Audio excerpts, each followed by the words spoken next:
debt is expected to grow by £4.4 billion. New research from YouGov has found that the recent rise in interest rates could cost British homeowners dearly, with a likely increase of £2.8 billion on revolving credit payments like credit cards and overdrafts, and a further £1.6 billion on personal or unsecured loans.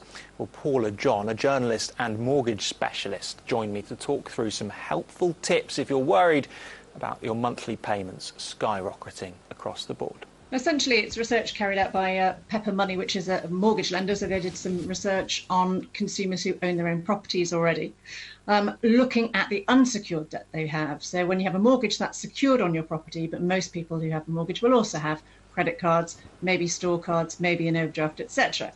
As you say, interest rates are going up on everything. The cost of all borrowing is going up. So they looked at the impact of this on homeowners with a view to giving some direction as to what you can actually do about the cost of rising credit, about meeting those repayments. Obviously, it depends on the extent of your debt, but one of the options that more people have started to consider, and in fact a record number of people took out loans last month to consolidate those debts. It's something called a second charge mortgage. Not everyone's heard of it, but it's where you wrap up all of those other debts, bring them together and have them secured against your property. Why is that a recommended idea? Because for a lot of people, for laymen such as myself, a lot of what you just said straight over my head, or a lot of people might not understand the details or the small prints. It's quite hard to get through to people the best ideas to do financially sometimes, isn't it? It is, absolutely. Let me try and unpack that for you a little bit then. Basically, a debt consolidation loan is one where you bring together all of your other debts, whether that might be credit cards, store cards, overdrafts, car loans. You put them in one place so that you know what your monthly repayments are going to be. Now, if you have to own your own home in order to have one of these debt consolidation loans, some people might say, well, why not just remortgage, add the other debt onto my mortgage and do all of my repayments in one place? Well, most people who have a mortgage have a fixed rate mortgage. 96% of people who've taken out a mortgage in the last 3 years have got a fixed rate mortgage. And until recently, they were very, very cheap. So you might have a fixed rate mortgage at 1.5% or 2.5%, for example. If you remortgage to add other debts onto that, you're looking at a rate now of 2.5%, 3.5%, 4.5%. So it doesn't make sense to increase your borrowing against your property in that way.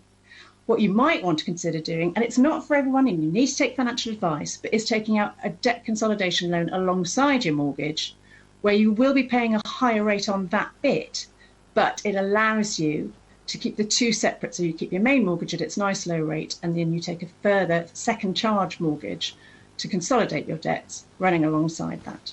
Yeah. The news yesterday said that perhaps inflation's going to hit 18% next year. Interest rates are likely to go up again, perhaps even this year another 0.25%, and maybe a couple of times before 2023. How does that affect all of this and what you're saying?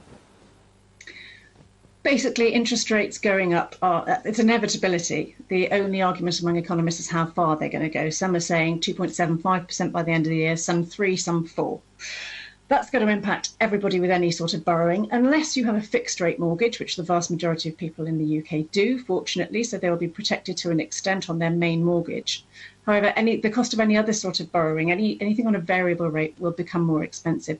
So essentially, if you've got all of that on top of the rising cost of energy, food prices, everything is costing more and more and more. So it's a really good time for anyone with any debts to take a look at their finances, speak to a financial advisor, see if there's any way that you can organise your debts more attractively, well, no debt is attractive, is it? But in the most cost-effective way. And what you might find is that if you've got lots of debt scattered around the place, it makes sense to bring them all together, to have control over them, and to know exactly how much you're going to be paying on a monthly basis. Paula, with some very helpful tips for homeowners there.